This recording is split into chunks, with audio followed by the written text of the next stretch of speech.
All right. Here's a little bit of a more abstract one if you want to mull it over on your weekend. But I find this subject kind of intriguing, the notion of kind of the alternate mentalities that exist within the human experience. Um, I tend to think that we have what you consider almost like an emotional or instinctive mentality, then we have a rational or intellectual mentality, and then you have what would be considered a spiritual mentality, at least from my perspective as a Christian, right? So it almost seems like these mentalities are mutually exclusive to some extent, right? There's a reason we come up with emotional language, there's a reason we come up with intellectual language, and there's a reason we come up with spiritual language, right? If you're being like morally convicted about a thing, can you rationalize yourself out of feeling convicted about that thing? No.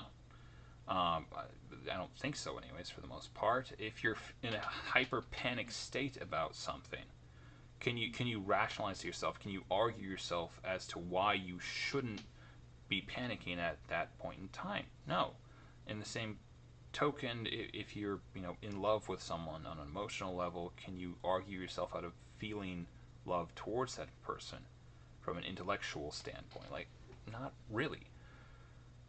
So it seems like the emotional and instinctive mind can only comprehend the emotional instinctive, the intellectual mind can only really comprehend the intellectual, and the spiritual mind can comprehend the spiritual. And I don't know to what extent there's a lot of like crossover between these things.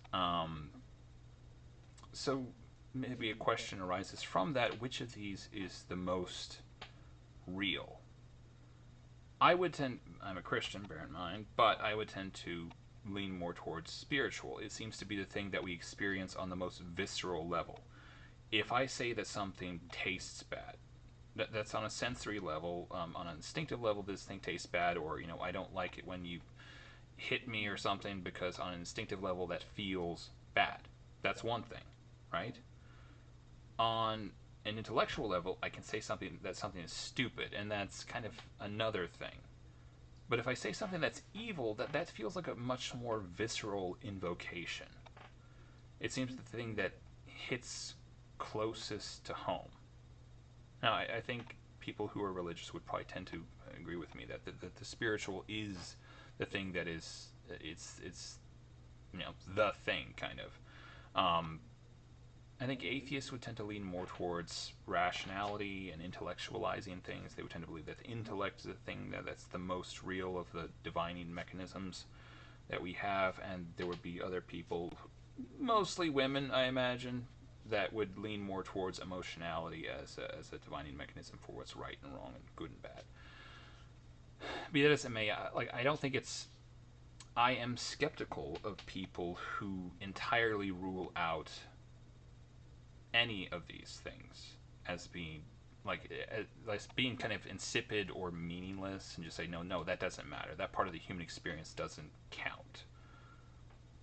But anyways, thought it was kind of interesting, so there you go. Thanks for watching. If you like the video, please press the like button, subscribe, and leave a comment if you want to. Have a happy weekend.